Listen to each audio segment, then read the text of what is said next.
예를 든다면 의약품 섭취에도 성인이 먹어야 될 양과 그리고 유아, 아이들이 먹어야 될 양이 다릅니다.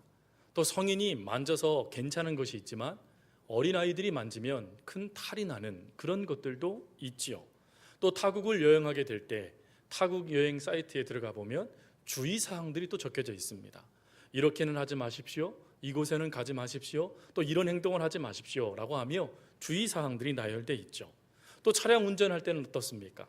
차량 운전하는 당사자와 또 상대방 할 것 없이 모두가 다 주의하면서 지켜야 될 교통법규들도 있고, 또 그 교통법규를 지키는 것을 모두가 다 주의할 주의를 환기시키기 위해서 표지판이라는 것이 또 많은 곳에 설치되어 있기도 합니다.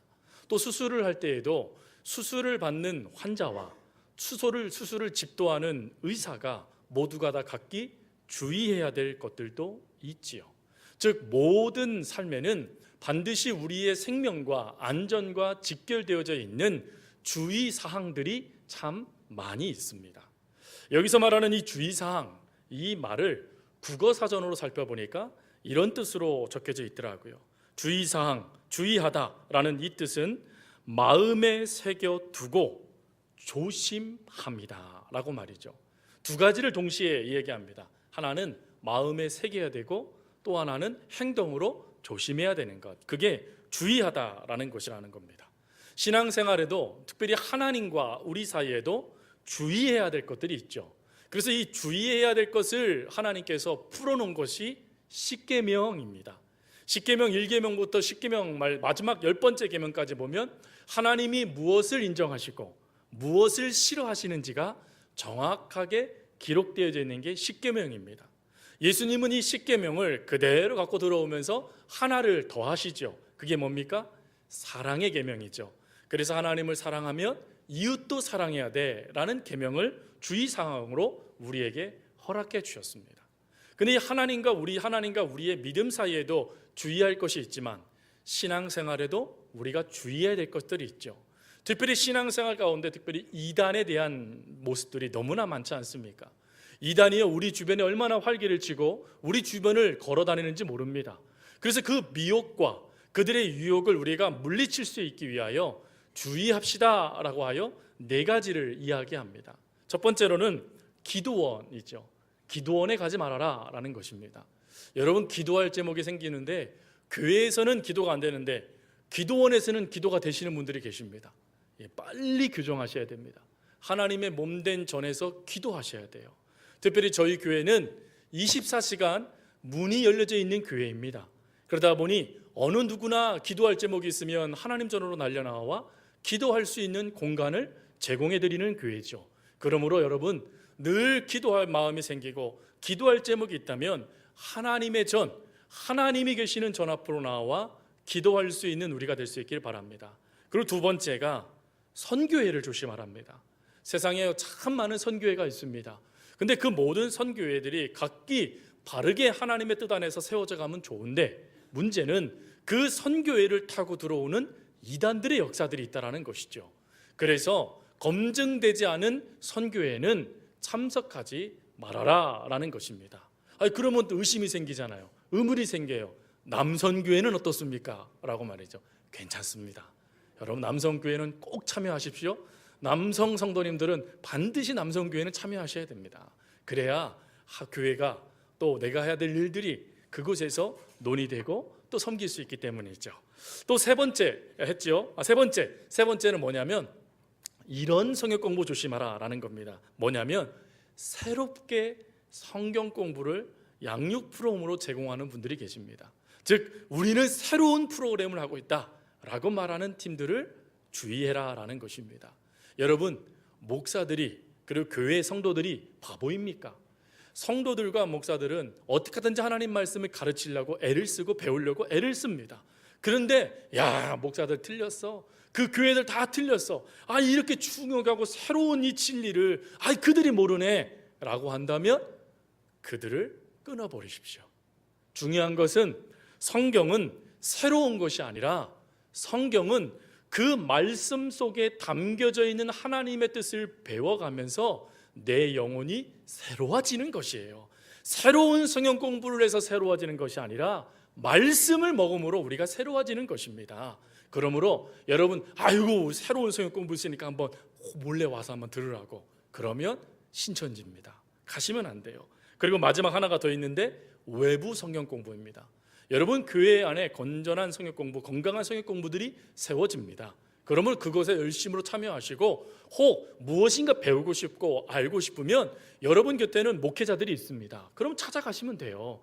불편해하시면 안 돼요. 식탁에 자리에 앉으면 목사 자리에는 아무도 안 앉으려고 그래요. 왜? 불편해요. 불편하게 어떻게 내가 밥을 거기서 먹겠냐? 그래서 꼭 제 앞에 누가 앉습니까? 사모님이 앉고, 꼭 제 앞에 누가 앉습니까?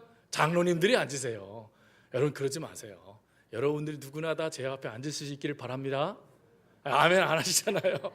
근데 여러분, 그건 불편해서 혹시 못 오시더라도 하나님 말씀 배우는 데에서는 불편하지 마세요. 궁금하거나 혹 의문이 되거나 무엇인가 내가 이걸 알고 싶은 생각이 들면 그걸 갖고 오십시오. 그러면 말씀으로 가르쳐 드리겠습니다. 그 대신 바깥으로 나가시면 안 돼요. 우리 목사님을 불편하니까 내가 다른 분에게 물어보겠다고. 그러면 그 틈을 이단이 파고 들어옵니다. 그래서 이 네 가지를 조심해라, 주의해라 라는 것이죠. 그리고 또 오늘 본문의 말씀을 보면, 오늘 본문의 말씀에도 우리가 믿음의 길을 걸어갈 때 믿음의 길 가운데 주의해야 될 것들을 성경에서 세 가지를 기록해 놓았습니다. 특별히 오늘 말씀은 배경은 이스라엘 백성들이 이제 출애굽을 합니다. 자그만치요 430년 동안 노예였습니다. 430년 동안 노예로 있던 이들이 이제 불행의 구름이 걷히고 행복의 나래를 펴면서 하나님께서 인정해 주신 약속의 땅으로 가는 그 출발점에 있는 그 기쁨의 순간에 하나님께서 주의해라 라고 하시면서 말씀하신 말씀이 바로 오늘 본문의 말씀입니다. 그러면 오늘 이 본문 속에 우리에게 신앙의 삶을 살아가는 우리에게 하나님께서 주의하기를 원하시는 것은 무엇일까? 그것을 세 가지로 살피고 기도하길 원합니다. 첫 번째로는 41절입니다. 우리 41절 같이 읽겠습니다. 시작.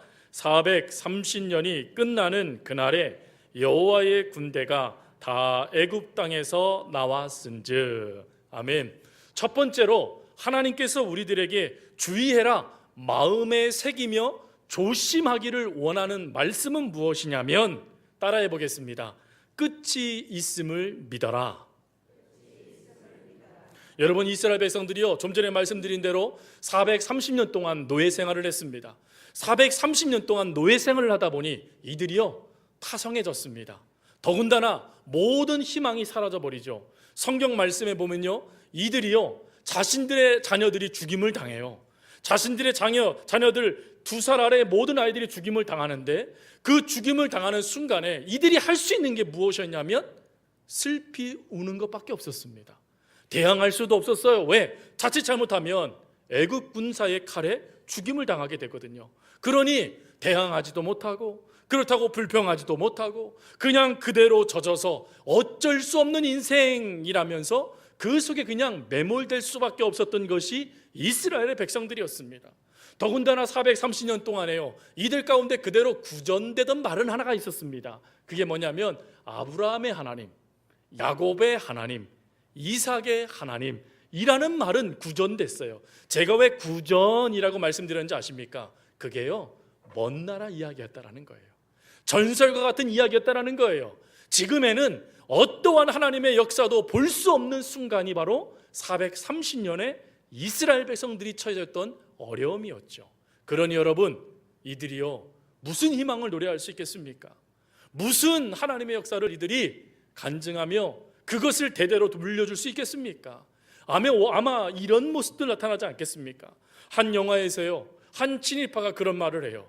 독립군에 의해서 죽임을 당하게 될 때 내가 어떻게 이 민족이 독립될 줄 알았냐, 광복될 줄 알았냐, 나도 알고 있었으면 나도 독립운동할 거야 라고 말하는 그 대사가 있었어요. 예, 맞습니다. 우리들의 생각으로는요 한 치 앞도 보지 못해요. 그러다 보니 여러분, 이스라엘이 430년 동안 겪었던 고초, 이스라엘이 430년 동안 당했던 그 어려움 가운데 이들이요 믿음이라는 것은 아예 뿌리조차 뽑히게 되어지고 절망 가운데 무너져 있었다라는 것입니다. 즉 어려움 가운데 완전히 매몰되어져서 어떠한 희망도 보지 못했던 것이 430년이라는 단어의 뜻이라는 것이죠. 여러분, 이럴 때 하나님이 너희를 구원하신다, 여러분 말 한마디가 한다고 이들이 믿나요? 믿지 않았죠. 어떻게 할 수 있습니까? 모세가요, 하나님께서 나를 보내셨다라는 말을 했을 때 이스라엘 백성들이 믿지 않았다라고 나와 있습니다. 더군다나요, 바로 왕에게 찾아가서 그 다음에 하나님의 역사를, 기적을 일으킬 때 어려움이 임해왔더니 야, 네가 믿는 하나님이 이것밖에 안 되냐라고 하며 모세를 죽이려고까지 했습니다. 그게 이스라엘 백성들의 현실이에요. 그 정도로 이스라엘 백성들이 처해졌던 어려움은요, 이들이 하나님이라는 말에도 무감각하게 만들 정도의 어려움이었다라는 것입니다. 그런데 오늘 말씀에요, 뭐라고 돼 있어요? 430년이 끝나는 그날에. 무슨 말입니까? 그것이요, 영원토록 진행되지 않는다는 거예요. 하나님께서 그 430년의 역사, 노예이고 절망이고 어떠한 희망도 풀 수 없는 그 순간을 끊어버려 주셨다라는 것입니다. 그렇다면 여러분, 오늘 우리의 삶에는 어떨까요? 우리의 삶에는 어려움의 문제들이 있습니다. 아니, 어려움을 겪고 지금 2018년도를 보내고 있는 성도들도 있을 것이고, 그리고 어려움은 없지만 어느 순간 또 혹시 어려움이 나에게 다가오지는 어떡하나 라는 불안 가운데 계시는 성도님도 있으실 겁니다. 그런데 우리가 기억해야 된다는 거예요. 마음에 새겨야 된다는 것입니다. 무엇을요? 하나님은 그 모든 것을 끝내게 해주시는 분이시다라는 것입니다. 여러분, 이걸 믿으십니까? 우리들의 고난이요, 천대 만대 흘러들어갈 것 같죠? 아니요, 하나님은 그 고난을 끊어버리실 수 있는 분이십니다. 그리고 그 고난이 아닌 하나님의 복을 누릴 수 있도록 역사해 주시는 분이시죠. 예전에 읽은 짧은 글에 한 사람의 이야기가 실려져 있었습니다. 그 사람의 이름이요, 앤드루 카네기라는 사람이었어요. 이는 세일즈맨, 판매와 사원이었습니다. 근데 그가요, 미국에서 인정받는 세일즈맨, 판매왕이 되었어요. 근데 그가 판매왕이 될 수 있었던 것은 한 그림 때문이었습니다. 한번 영상을 보시겠습니다. 자, 이 그림입니다. 여러분, 지금 이 그림을 보시면 대충 어떤 상황인지 아시겠죠? 지금 이 배는요, 물 위에 떠 있을 때가 배지, 물이 사라졌을 때는 이 배는 쓸모없는 도구일 뿐입니다. 지금 바닷가에 떠다녀야 될 배가 모래밭에 처박혀 있는 겁니다. 그런데 이 그림이 더 뛰어나게 인정받을 수 있었던 것은 바로 그 밑에 있는 글귀 때문이었죠. 그 글귀의 내용은 이렇습니다. 반드시 밀문의 때가 온다라는 글귀였습니다. 여러분, 이 카네기는 이 글귀를 보면서 지금 내 상황이 바다에 떠다니지 못하는 배의 신세이고, 지금은 그냥 모래밭에 처박혀서 이게 배야, 쓸모없는 도구네 라는 상황이라 할지라도 언젠가 반드시 밀물이 밀고 들어오면 이 배는 떠오르게 되고, 그리고 앞으로 전진하여 큰 열매를 맺게 한다는 것을 이 카네기가 깨닫게 되어져요. 여러분, 이게요, 하나님께서 우리들에게 들려주시는 말씀이라는 걸 아십니까? 여러분, 지금 여러분들이 처해져 있는 고난, 무서운 파도라는 거 저 알아요. 여러분들이 그것 때문에 힘들고요, 견딜 수 없는 거 압니다. 상처가 얼마나 컸든지 그 상처를 해결할 길이 없어서 이 사람 저 사람 타나다녀도 해결되지 못하는 그 상처 때문에 힘들어서 주저앉는 거 알아요. 다리 위를 걸을 때마다 뛰어내리고 싶은 충동이 발생되어져서 그 속에 절망하고 있는 모습이 있다는 것도 압니다. 그런데 여러분, 하나님이 우리 속에 마음에 새기기를 원하시는 게 있어요. 그게 뭐냐면 그 때를 끝내게 해주신다는 거예요. 하나님은 그 때를 끝나게 해주셔서 하나님의 때를 경험케 해주시는 분이시라는 것입니다. 여러분, 이걸 하나님은 우리가 이것을 마음에 새기고 조심하기를 하나님은 원하신다라는 것입니다. 다윗은요, 하나님의 이 은혜를 깨닫고 시편 50편에 하나님의 말씀을 그대로 적었습니다. 시편 50편 15절에 뭐라고 말합니까? 환난 날에 나를 부르라, 내가 너를 건지리니 네가 나를 영화롭게 하리라. 여러분, 이거 믿으십니까? 하나님은 충분히 여러분들이 겪고 있는 그 때를 멈추시고 하나님께 영광이 되도록 바꾸실 수 있는 분이세요. 또한 다윗은요, 이런 말을 합니다. 여호와께서 환난 날에 나의 그의 초막에 숨겨주시고 또 은밀한 곳에 나를 또 숨겨주시고 또 높은 바위 위에 나를 두시리로다라는 고백도 합니다. 지금 여러분 다윗이 처해져 있는 상황은요 절망입니다. 죽음의 그림자가요 멀리 있는 것이 아니라 지금 내 목전에 있습니다. 그런 그가 뭐라고 말하는 줄 아십니까? 하나님이 그때를 끝내게 해주실 거야. 하나님은 이때를 멈춰 주실 거야.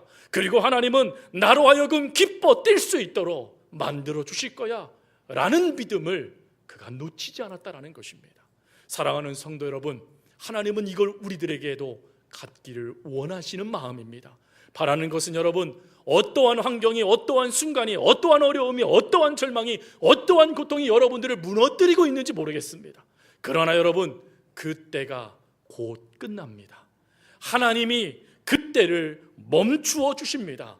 그거를 기억해라.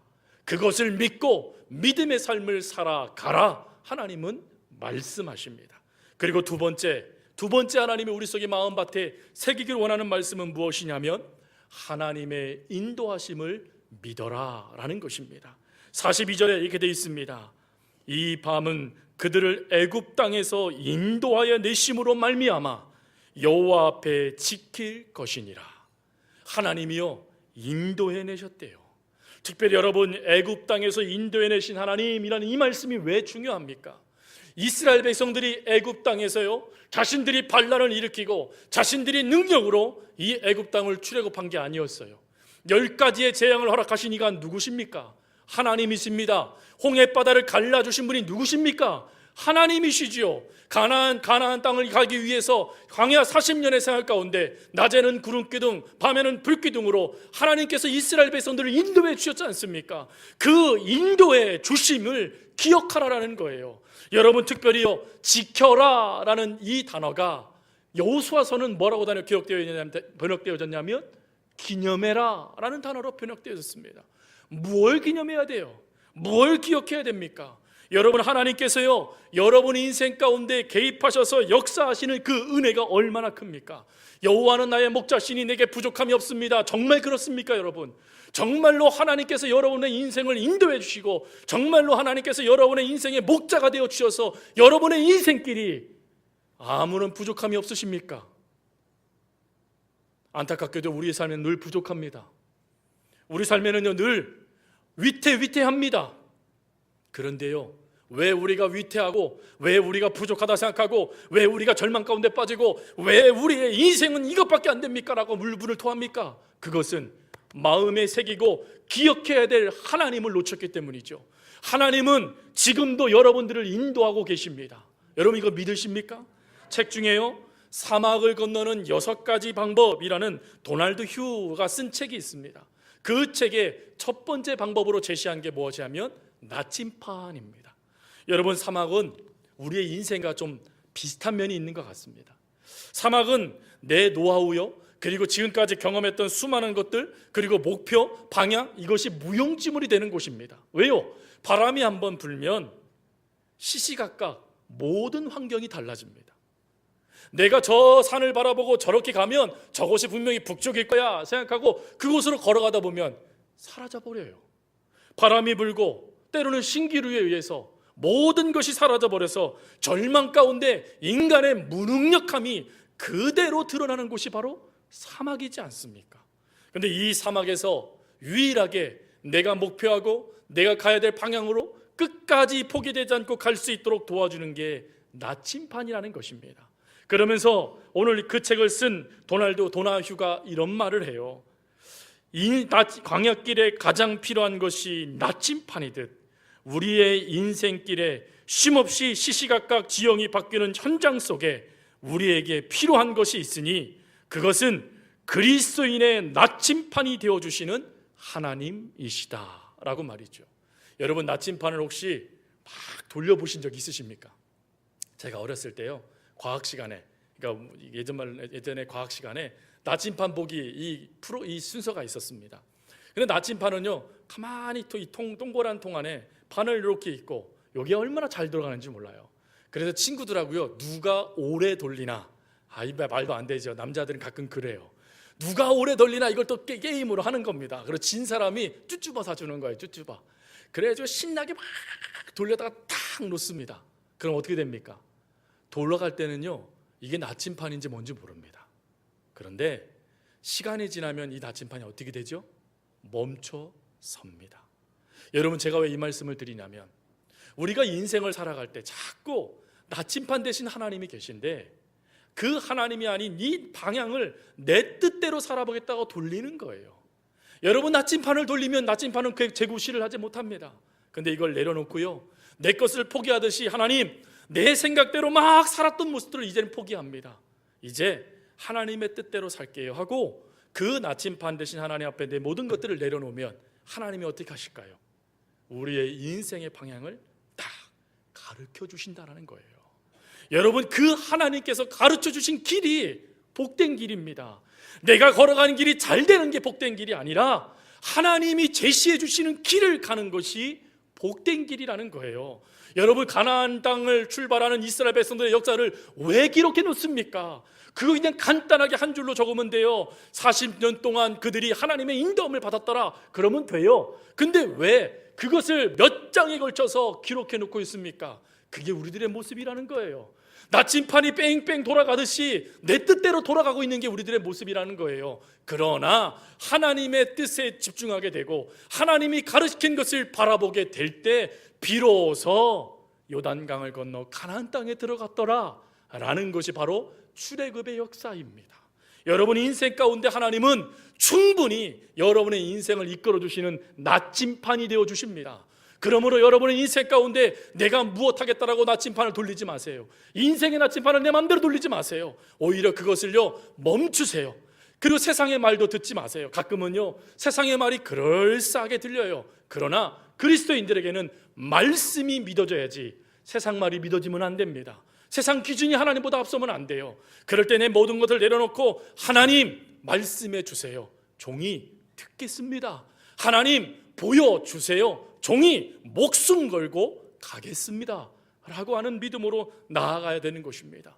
여러분, 이 나침판의 은혜를 깨달았던 사무엘이요, 그가 사무엘하 22장 33절 41절에 하나님 나침판이 되어주시고 내 인생의 인도자가 되어주신 하나님이 어떤 분이신지에 대해서 쫙 설명을 해놨어요. 그 내용, 그 말씀을 제가 읽어드리겠습니다.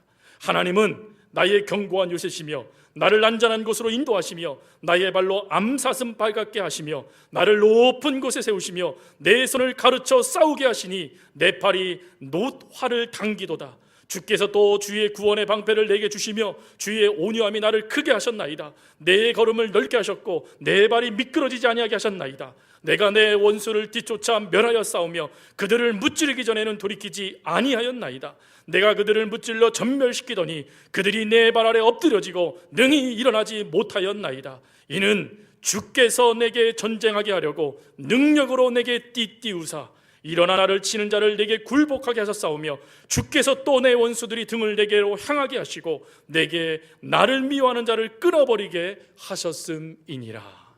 하나님이 그렇게 인도하시면서 하신대요. 하나님이 그렇게 인도하시며 그렇게 행해 주시겠대요. 그것을 믿음으로 마음에 새기랍니다.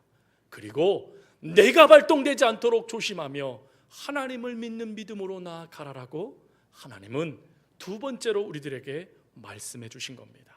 그리고 마지막 한 가지가 더 있어요. 그게 뭐냐면 오늘 42절 후반절에 이렇게 되어 있습니다. 이는 여호와의 밤이라 이스라엘 자손이 다 대대로 지킬 것이니라 라고 되어져 있어요. 즉 여기서 여러분 지키다, 대대로 지키다 라는 이 지키다라는 이 단어가 기념하다 라는 단어로도 쓰이지만 또 다른 말씀으로 또 쓰이는 곳이 있어요. 그게 어디냐면 절기를 지켜라, 여호와의 성회로 지켜라 라는 말을 쓸 때 하나님께서 이 단어를 쓰시는데, 지키다라는 이 단어에는 하나님의 은혜를 기억하다라는 뜻이 담겨져 있습니다. 그러니까 우리가 세 번째로 하나님께서 우리 마음밭에 두기를 원하시는 게 뭐냐? 하나님의 은혜를 기억해라 라는 것입니다. 여러분, 하나님의 은혜가 얼마나 크십니까?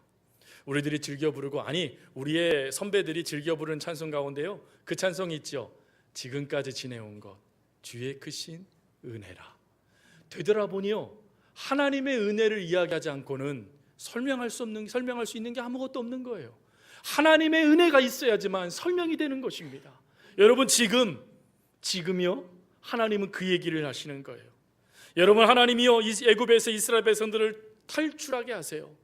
그리고 그 이스라엘 백성들에게 모든 역사를 이끌어 가세요. 그러면서 하나님은 뭐라고 말씀하시냐면 기념하여 지켜라 라고 말씀하세요.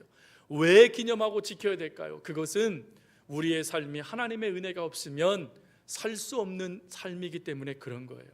즉 하나님의 은혜를 잊어버리면 언제든지 우리는 세상에 무너지는 삶을 살 수밖에 없는 연약한 존재이기 때문에 그렇습니다. 여러분, 이 은혜를 기억한 것을 이사야서 말씀해 보니까 그 은혜가 무엇인지를 세 가지를 이야기하세요. 특별히 이사야 63장의 말씀에 가보면 이런 말씀이 있습니다. 이사야 63장 7절 말씀에 내가 여호와께서 우리에게 베푸신 모든 자비와 그 찬송을 말하며 그 사랑을 따라 그의 많은 자비를 따라 이스라엘 집에 베푸신 은총을 말하리라 라는 말씀이 있습니다. 여기서 이 말하다라는 이 단어가요, 어떤 단어와 또 동의어냐면 지키다 라는 단어와 동의어입니다. 그러니까 지금 내가 하나님의 사랑, 하나님의 그 자비, 하나님의 그 긍휼함을 자기가 지키겠대요, 기억하겠대요. 그러면서 설명한 게 세 가지입니다. 첫 번째가 뭐냐? 8절에요 거룩한 백성 삼아주심을 기억하겠답니다. 근데 제가 그 말씀을 보고 은혜가 됐어요.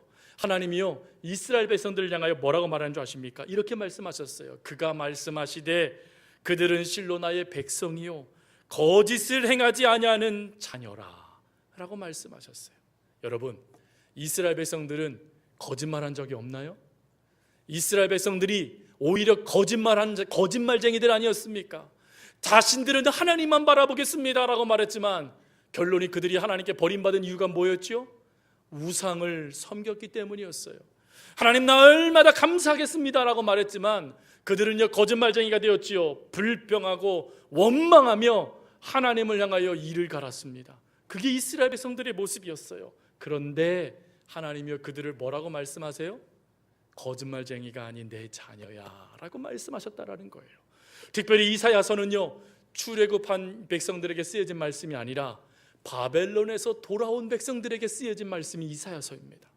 여러분, 그들에게 하나님이 뭐라고 말씀한지 아십니까? 너희들은 거짓말쟁이가 아니야. 이게 왜 우리에게 은혜가 될까요? 우리의 삶에는요 거짓말투성이, 흠집투성이, 문제투성이, 하나님 앞에 실망투성인 게 우리들의 모습이지 않습니까? 그런데 우리들의 모습과 상관없이 하나님이 우리 마음밭에 새기길 원하는 게 뭐냐면 그럼에도 불구하고 우리는 하나님의 자녀다라는 것입니다. 고백해 볼까요? 그럼에도 불구하고 나는 하나님의 자녀입니다. 믿으세요? 사단이 이걸 장난쳐요. 네 모습 그걸로는 하나님 자녀 아니야. 하나님 그거 싫어해. No! 오늘 성경에 뭐라고 말씀하셨다고요?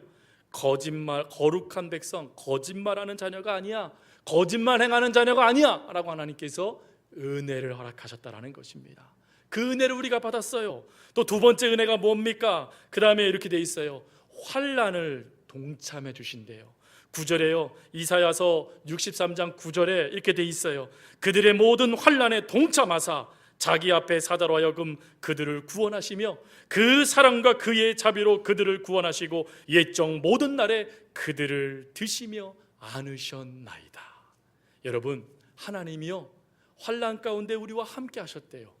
환난 가운데 우리와 함께 아파하셨대요. 즉 하나님은 언제든지 우리의 삶과 함께 해주시는 은혜를 허락하셨는 분이시라는 것이죠. 여러분, 이 은혜를 우리가 망각해요. 그러다 보니 힘들고 어려우면 어떡합니까? 왜 하나님 나 안 도와주셨어요?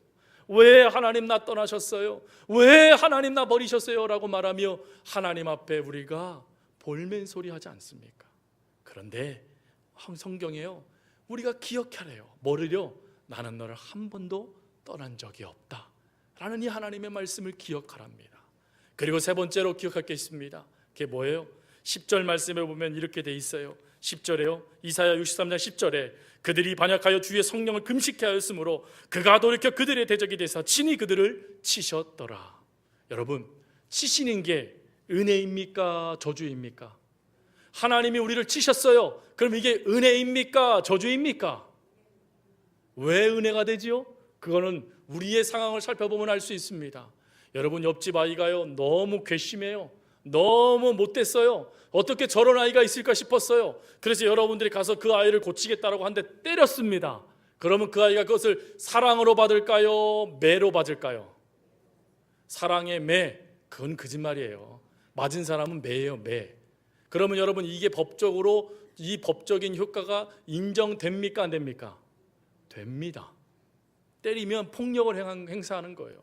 남의 아이에게 그 아이가 아무리 잘못되고 아무리 그 아이가 페루나라 할지라도요, 손을 대는 이는 없습니다.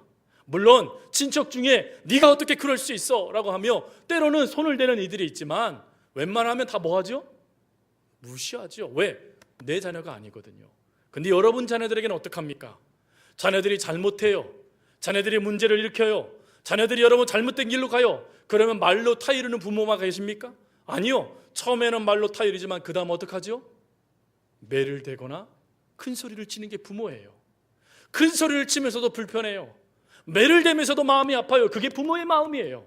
내 자녀이기 때문에 그 사랑의 모습으로 자녀들에게 그런 훈계를 하는 것 아니겠습니까? 마찬가지예요. 왜 이 질책, 징계가 하나님의 복입니까? 그것은 내가 여전히 하나님의 사랑받는 자녀라는 증거가 되기 때문에 그렇습니다. 지금 여러분 맞으시는 고통이 있으십니까? 매가 매를 맞으셨습니까? 돌에 맞은 것 같으십니까? 죽을 것 같으십니까? 그런데 그게 하나님으로부터 맞은 매라면 여러분들은 지금 하나님의 사랑받고 있는 자녀가 맞습니다. 그걸 기억하라는 거예요.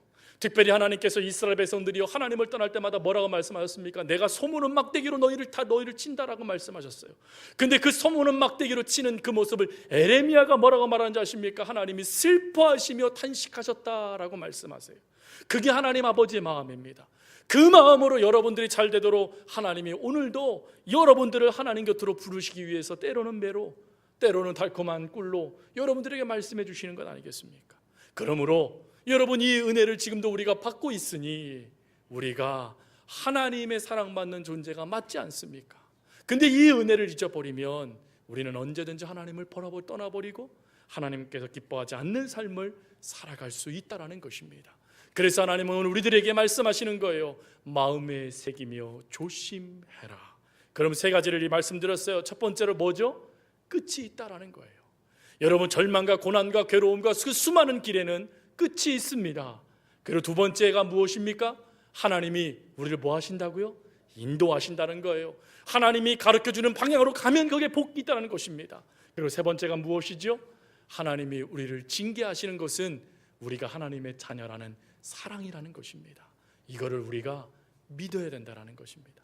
마음에 새겨야 된다는 것입니다. 그럴 때 여러분, 우리의 생명과 우리의 믿음은 안전할 것이고 사도 바울의 고백처럼 표대 대신 하나님의 그 뜻을 이루어가는 거룩한 삶이 될 것입니다. 그 은혜가 저와 여러분의 삶의 역사가 되어줄 수 있기를 간절히 주님의 이름으로 부탁드립니다.